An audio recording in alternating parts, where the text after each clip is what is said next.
Hier, mon application ressemblait à ça. Et aujourd'hui, elle ressemble à ça. Mais entre les deux, j'ai découvert un truc encore plus grave que le design. Un bug qui pouvait effacer toute ma séance avec un simple swipe. Donc aujourd'hui, tu vas voir comment j'ai corrigé tous les bugs, du plus simple jusqu'à cette faille. Et si jamais tu veux faire la même chose chez toi, je t'ai créé une fiche récapitulative avec les prompts, les skills et toute la méthode que j'ai utilisée. Tu la récupères en 2 secondes, c'est le premier dans la description, c'est 100% gratuit et on attaque tout de suite. Ok, donc on se retrouve directement avec l'application lancée. On peut voir que hier on a eu pas mal de petits bugs et de petits trucs qu'on va corriger aujourd'hui, et notamment l'interface qui est vraiment moche. Donc hier j'avais installé un skill qui s'appelle Ponytail qui permet de faire en sorte que l'IA arrête de proposer de grandes solutions pour de petits problèmes, et j'ai l'impression que ça a affecté aussi l'interface parce que d'habitude j'ai des meilleurs résultats du premier coup. Donc là aujourd'hui on va corriger tous ces bugs. Donc j'ai fait une petite liste ici quand j'étais à la salle sur les notes de l'iPhone. On peut voir qu'on a pas mal d'éléments et on va venir tout corriger aujourd'hui, et vous allez voir un petit peu comment on corrige des erreurs comme celle-ci. Donc on va commencer tout de suite avec cette petite erreur là. Donc on peut voir là, donc je suis sur mon vrai téléphone, c'est plus pratique qu'un simulateur parce qu'on peut avoir les vibrations et les sons. Donc je vais bien sûr pas me mettre en silencieux pour qu'on puisse avoir le son. Donc le principal problème est ici, pour rentrer la charge on est obligé de cliquer sur le moins et le plus. Donc selon le poids, par exemple si là on avait 100 par défaut, on peut voir que pour retourner par exemple à 5 kg, ça prend énormément de temps, c'est un peu pénible. Donc le but c'est de cliquer tout simplement sur le poids et d'avoir le clavier qui s'ouvre pour pouvoir le renseigner. Donc je vais tout simplement le mettre ici, hop. Et on va dicter que je veux que sur l'application, au lieu d'utiliser les boutons moins et plus, qu'on ait aussi une autre option qui est de cliquer directement sur le poids et que le clavier numérique apparaisse et qu'on puisse rentrer la charge. Parce que là en fait, si par défaut on a 100 kg et qu'on veut mettre 5 kg, il faut appuyer pendant un moment sur le bouton moins. Donc ce serait bien d'avoir les deux solutions. Voilà, je clique sur envoyer. Donc c'est vraiment important quand vous créez une application de la tester en conditions réelles, parce que souvent derrière l'ordinateur ça fonctionne très bien, mais dès qu'on est en vraies conditions, il n'y a rien qui marche. Donc ça nous permet vraiment d'avancer super rapidement. Donc Codex vient de terminer la modification. Ça a pris pas mal de temps pour un petit truc qui me paraît assez simple. Il a travaillé pendant 5 minutes, c'est un peu long. On va voir ce qu'il a fait. Ok, donc on va essayer par exemple 22,3 kg. Ok, le clavier est tout bugué, c'est vraiment bizarre. L'incrémentation elle est étrange aussi. Ok, répétition, ça on peut pas le mettre. Donc je vais lui reprompter parce que là en fait, si vous voyez, si je mets par exemple 22,6 que je fais done, et ben après l'incrémentation, l'augmentation du chiffre se fait par rapport à cette base là en fait, alors que c'est plus de 55. Donc je vais tout simplement lui dire ok ça marche, juste l'interface du clavier est un petit peu bugué, le bouton done est hyper moche, donc essaye d'améliorer ça. Le texte charge est décalé, je vais aussi t'envoyer un screenshot. Et le problème c'est que si par exemple je mets une valeur qui est 22,6, ben l'incrémentation après est pareil, reste sur 22,6, moins 5, tu vois. Donc en fait ce qu'il faudrait faire c'est que quand on met une valeur qui est custom comme ça, si on réutilise le plus et le moins, si par exemple je suis à 22,6, je rappuie sur le plus, on passe à 23, tu vois, et après 23,5 on reste sur une incrémentation de 0,5. Tu n'as pas fait sur répétition, on va faire pareil sur répétition. N'hésite pas à utiliser le skill qui s'appelle Makes Better Interface, je crois, je suis pas sûr, hein. Et je vais t'envoyer les screenshots des textes qui sont coupés, c'est immonde. Et après je pense pour gagner du temps, on va lui envoyer toutes les notes, voir s'il est capable de le faire.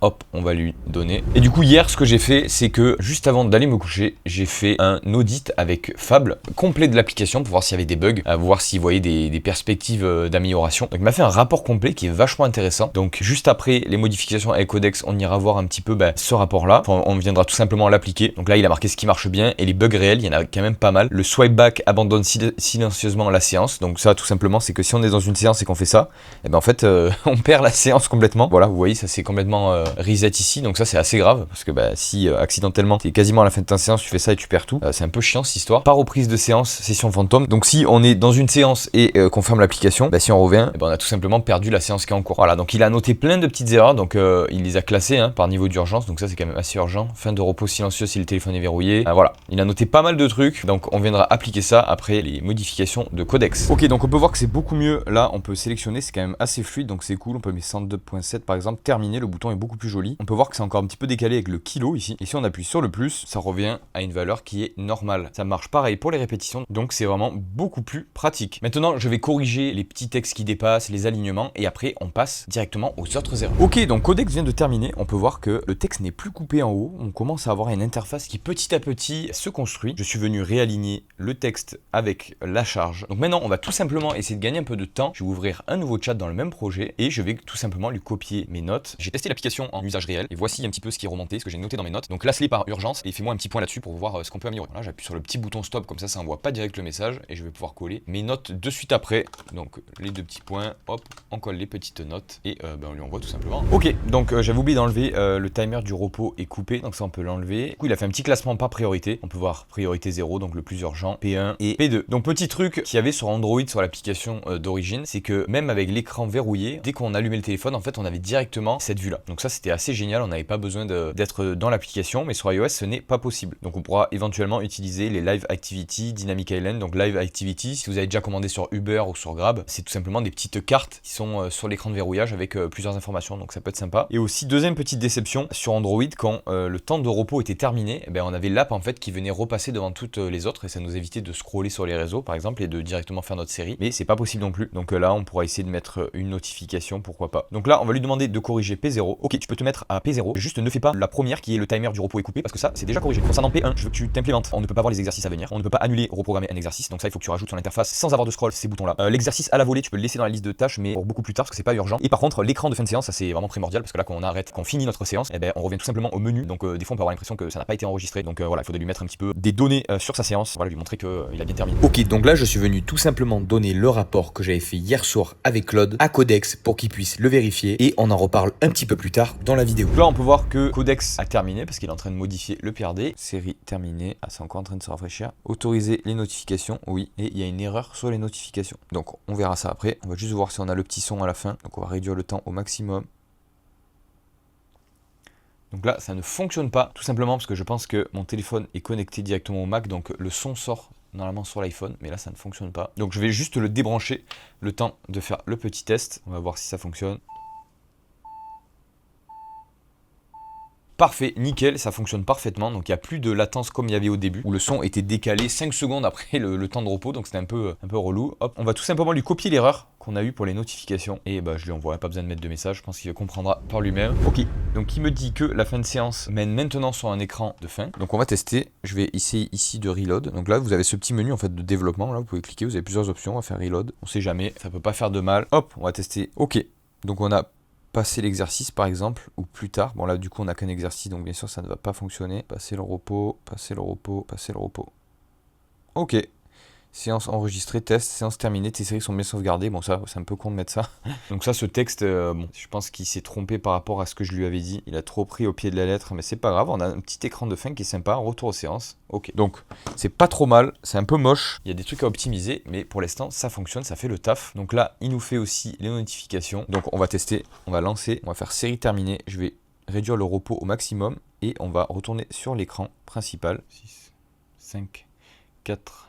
3, 2, 1. Est-ce qu'on va avoir la notification? Non, on l'a toujours pas. Alors si elle est là en haut, elle est ici. Et je sais pas pourquoi elle ne s'est pas affichée. Repos terminé, passe à la série suivante. Si je clique, ça nous ramène bien ici. Donc ça fonctionne. Ok, donc je suis allé sur l'application. Je me suis mis du coup en temps de repos. Et du coup, je suis allé sur l'écran d'accueil de l'iPhone. Et la notification n'apparaît pas sur l'écran. Mais elle apparaît quand même dans le centre de notification. En gros, c'est pas mis sur l'écran. C'est un peu confus ce que je dis, mais je pense qu'il aura compris. On va voir aussi passer l'exercice. Qu'est-ce que ça fait? Bien sûr, ça nous fait quitter la séance. On va essayer sur la grosse séance. Hop. Donc là, j'arrive à ma salle. Et le problème de plus tard, c'est qu'on peut pas sélectionner un exercice. Et si je passe. Ok, ça fonctionne aussi. Ok, top. Oh là, on a un petit bug. On a un bouton pour revenir aux séances alors qu'on y est déjà. C'est un peu étrange. Là, j'ai aussi un truc qui m'embête, c'est ce bouton nouvelle là. Il est affreux. On va juste mettre un petit plus. À la place du bouton nouvelle, est-ce que tu peux mettre un plus natif Liquid Glass? On appuie dessus et voilà, ça nous crée une nouvelle séance quoi. Hop, on lui envoie. Oui, c'est cohérent avec iOS. Ok, donc il me dit d'aller dans les paramètres de l'iPhone, en notification. Donc app de muscu. Ok, donc il n'y a pas les réglages dont il me parle. Ok, bon, elle s'affiche quand même ici. Donc on reviendra dessus plus tard. L'analyse du rapport de Claude. On peut voir qu'il a validé quasiment tous les points. Donc là, il nous met tout ce qui est d'urgent. Donc je vais lui dire applique les modifications urgent. Hop, c'est lancé. Et là on peut voir qu'il nous a normalement modifié le petit bouton en haut. Voilà, on a un petit plus. Et on a toujours ce bug du menu séance. Ok, on a même du morphing, je sais pas si vous voyez. Le bouton plus se transforme en bouton enregistré. C'est pas mal, mais le bouton enregistré est immonde. Donc c'est des trucs qu'on va venir corriger. Ok, donc Codex a apparemment résolu le plus gros problème de l'application, qui était qu'on pouvait perdre l'intégralité de notre séance juste en faisant un petit swipe, truc qui est assez grave. Et on peut voir que maintenant, on ne peut plus swipe en arrière quand on est sur une séance. Donc c'est génial. On peut voir ici qu'on peut l'arrêter tout simplement. On a notre petit récap qu'il faudra venir améliorer. Deuxième gros problème aussi, les données étaient écrites dans la petite base de données uniquement à la fin de la séance, donc si on quittait l'application, on perdait l'intégralité. Donc ça, Codex vient de le corriger. Et il a également ajouté un bouton un petit peu différenciant quand on a fini tout simplement tous nos exercices. Au lieu d'avoir le bouton série terminée, normalement on aura un bouton terminer la séance. Voilà, donc là on peut renseigner notre charge, parce qu'avant ça quittait avant qu'on puisse renseigner la charge. Et là on peut faire terminer la séance. Donc on peut voir qu'il y a deux barres ici de séparateurs, c'est un peu moche, mais on va voir si ça fonctionne. Ça fonctionne. Voilà, on se retrouve un petit peu de temps après. On a plutôt bien avancé. J'ai corrigé quasiment toutes les erreurs qu'on avait sur les notes. Donc à part part les petites fonctionnalités qu'on va rajouter, mais toutes les problèmes de tonalité, le fait qu'en swipant on pouvait quitter une séance, de ce qui est hyper dangereux parce qu'on pouvait tout perdre, et voilà, tout est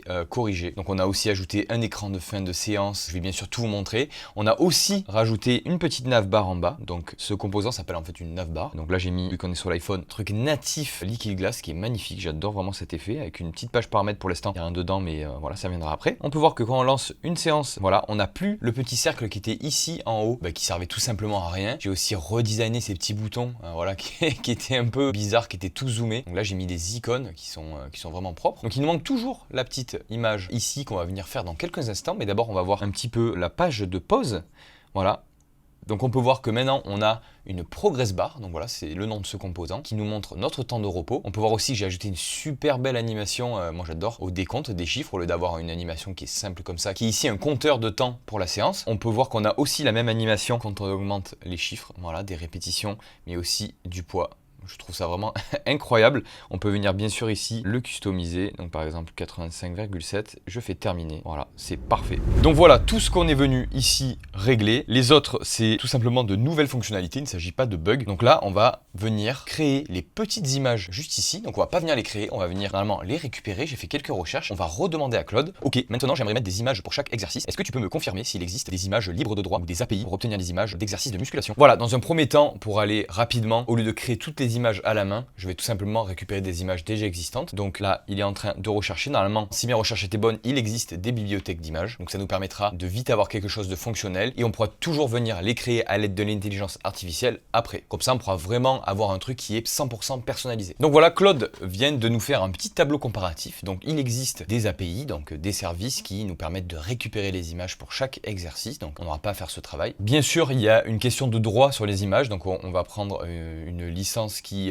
permettent d'utiliser les images gratuitement dans l'application. On voit qu'il y en a certaines où il faut payer un abonnement. Moi, je veux que ça reste gratuit parce que comme je vous l'ai dit, c'est une période de transition. Après, on fera nos propres images. Donc là, il me conseille pas de brancher une API parce que du coup, ça va faire des appels réseau et ça va rajouter un petit peu de complexité. Surtout que nous, on n'a que 39 exercices pour l'instant, donc ça vaut pas le coup. Donc moi, pour coller à mon thème noir, il me dit que c'est celui-là qui serait le mieux. Donc on va suivre un petit peu sa recommandation. Je vois juste quelque chose, c'est que mes noms sont en français, donc ça, on va le garder. Mais je vais lui demander qu'ils mettent en fait dans l'application les idées des images en anglais. Comme ça, on pourra facilement mapper, en fait, connecter les images aux exercices sans qu'il y ait d'erreur. Donc c'est ce que je vais lui dire tout de suite. Ok, donc est-ce que ce serait possible de revoir en fait le nom des exercices, donc sans changer en fait l'affichage, donc en français, mais qu'en interne dans l'application, ce soit les noms en anglais. Comme ça, ce sera plus facile qu'on rajoutera des exercices de pouvoir mapper automatiquement les images. Et du coup, oui, tu peux télécharger les images et de la solution que tu conseilles du coup. Ok, donc j'arrive au bout de mes crédits d'utilisation, aussi bien pour Claude que pour Codex. Donc ce que je vais faire pour pas laisser cette page un petit peu en désuétude, comme on dit, je suis allé sur ChatGPT et j'ai généré juste l'image pour cet exercice. Donc je vais donner tout simplement une capture de mon application pour qu'il voit un petit peu les couleurs, la DA, et je lui ai dit de me créer une image pour le développer couché. Donc voilà, c'est ce qu'il m'a donné. Je vais donc utiliser l'intelligence artificielle qu'il y a directement dans Antigravity, parce que je pense qu'il doit me rester un peu des crédits, et je vais tout simplement lui demander de m'intégrer cette image juste pour l'exercice du développer couché pour qu'on voit un petit peu le rendu qu'on pourra avoir quand j'aurai à nouveau des crédits de Claude. Donc j'ai tout simplement copié le chemin de l'image, voilà, développer couché, et je vais lui dicter. Ok, j'étais en train d'implémenter avec Claude Code une banque d'images pour les exercices, mais je suis arrivé à court de crédit, donc j'aimerais que tu me mettes en provisoire cette image juste pour les exercices développé couché. Voilà, on lui met ça et on va voir un petit peu le résultat. Ok, donc Claude Opus sur Antigravity a terminé. On peut voir que ça rend 1000 fois mieux avec une image. Là, on commence vraiment à avoir quelque chose d'abouti qui fonctionne. Donc le design, bien sûr, n'est pas parfait, mais on l'a vraiment grandement amélioré. Voilà, on peut voir qu'on a l'image pour l'exercice qui est vraiment, écoutez, sympa, généré avec l'IA. Donc pourquoi pas, dans une prochaine vidéo, vous montrer un petit peu comment générer plusieurs images comme ça et les intégrer, bien les optimiser pour qu'elles ne prennent pas trop de place, parce que ça m'a l'air plus simple que de prendre une bibliothèque déjà créée, et au moins c'est unique. Donc on a aussi l'écran du temps de repos qui est vraiment sympa aussi, avec toutes ces animations de chiffres. On y retrouve tout l'essentiel pour arrêter la séance, pour la mettre en pause. On peut voir depuis combien de temps on a commencé la séance. Notre temps de repos, on peut l'augmenter si jamais on se sent un peu plus fatigué. Avec cette belle animation, on peut passer le repos si vraiment on est chaud et on veut envoyer. On peut noter nos répétitions. La charge. Un truc que j'ai aussi envie de modifier, c'est qu'on voit qu'ici, quand on clique pour ajouter une séance, on a ce menu qui est vraiment immonde. Moi, j'aimerais faire un drawer. Donc un drawer, c'est un menu qui va de bas en haut, qui sera beaucoup plus agréable. Donc je vais tout simplement le dire à Codex. Ok, je vais faire une refonte du menu de création de séance. Là pour l'instant, c'est un menu classique. J'aimerais que ce soit un drawer, du coup que tu utilises vraiment le skill Make Interface Better pour essayer de l'améliorer au maximum, qu'elle colle vraiment. La base en fait du design de l'application pour moi, c'est l'interface du temps de repos que j'aime beaucoup. Et j'aimerais du coup que ça reflète vraiment ça, que tu utilises aussi des composants en Liquid Glass. Dis-moi ce que t'en penses et puis après on lance là-dessus. Ok, donc il vient de terminer. On va rafraîchir l'application parce que des fois il y a un petit peu besoin pour afficher les derniers changements. On va essayer de créer une nouvelle. Ok, donc déjà, il n'a pas fait ce qu'on a demandé, ce que j'ai demandé un drawer ici, on est toujours sur le même menu. Par contre, ajouter un exercice, ça c'est super propre. Est-ce qu'on peut le fermer avec la petite tirette? Hop, ah ouais, non, vraiment c'est cool. Hein. On va mettre la petite barre de recherche, développer couché, hop. On va essayer d'en ajouter un deuxième. Ok, c'est vraiment top ça. Donc il manque juste un petit truc à modifier, c'est que ce menu nouvelle séance en fait soit aussi un drawer. Donc c'est génial ce que tu as fait, mais tu as oublié juste un truc que j'avais demandé, c'est que je veux qu'en fait le menu nouvelle séance il soit aussi dans un drawer. Parce que là, ça fait un slide de la droite vers la gauche. Donc moi j'aimerais aussi que ce menu là en fait soit un drawer en plein écran. Ok, le drawer marche parfaitement. Et juste un problème, c'est que le bouton enregistré, le texte il est mal positionné dans le bouton. Et il n'y a pas de bouton pour fermer le drawer si jamais l'user s'est trompé, a ouvert le drawer et qu'il le voulait pas vraiment. Donc je vais te faire une capture d'écran. Voilà, je dis ça parce que regardez, du coup il nous a enfin fait le drawer. Regardez le bouton enregistrer, le texte il est trop grand par rapport au bouton. Et si jamais on s'est trompé, on n'a pas de bouton pour fermer, donc bien sûr on peut faire comme ça. Hein. Mais bon, il faut une petite croix de l'autre côté, ce sera beaucoup plus pratique. Voilà, donc on peut vérifier maintenant, c'est beaucoup mieux. On a une petite croix si jamais on a appuyé accidentellement. On a un petit bouton enregistrer qui est normal, qui est pas rogné et complètement dégueulasse. On peut ajouter, d'ailleurs je vois, regardez ici, le texte est mal aligné dans rechercher un exercice. Le texte dans barre de recherche, rechercher un exercice est mal aligné, il est mal centré. Mais sinon on peut voir qu'on peut bien ajouter un petit exercice, qu'on peut augmenter nos séries, nos répétitions. Ok, c'est sympa parce qu'on peut voir sur répétition on a l'animation du poids, mais on l'a pas sur les séries. Donc c'est aussi un truc que je vais venir screener. Donc là on peut voir que le bouton c'est mal aligné. On va aussi le dire. Le bouton plus et le bouton moins sont aussi mal centrés. Et on va aussi lui dire que quand on setup un exercice, on a bien l'animation des chiffres sur les répétitions et la charge, mais on l'a pas sur le repos et sur les séries. Voilà, franchement, Condex est trop fort. En 2 secondes, il m'a du coup remis les petites animations qui sont vraiment hyper satisfaisantes et il m'a corrigé la petite barre de recherche, voilà, qui était un petit peu moche. Et on peut voir qu'on peut bien, oh là là, on a même l'animation ici qui est vraiment super sympa. Si on rajoute un autre exercice, par exemple, écarter à la poulie, ok, c'est vraiment sympa. Et là, on peut bien sûr, si on met un titre, rire, je sais pas pourquoi, hop. Voilà, on a notre séance. Donc voici à quoi ressemblait l'application hier et voici à quoi elle ressemble aujourd'hui. Donc on a vraiment une belle évolution avec des petites animations, une image pour l'exercice. Donc on passe vraiment du prototype semi-fonctionnel et un petit peu moche à un truc déjà beaucoup plus abouti. Et bien sûr, c'est que le début, on est qu'au jour numéro 2. Demain, on va s'attaquer à un gros morceau qui va être la synchronisation entre plusieurs appareils et la création de comptes. Et donc pour ça, on va créer une base de données. Donc si tu veux ne rien manquer, n'hésite pas à t'abonner, à mettre la petite cloche parce que moi je serai présent demain pour cette nouvelle vidéo. Donc je te dis à demain, ciao ciao.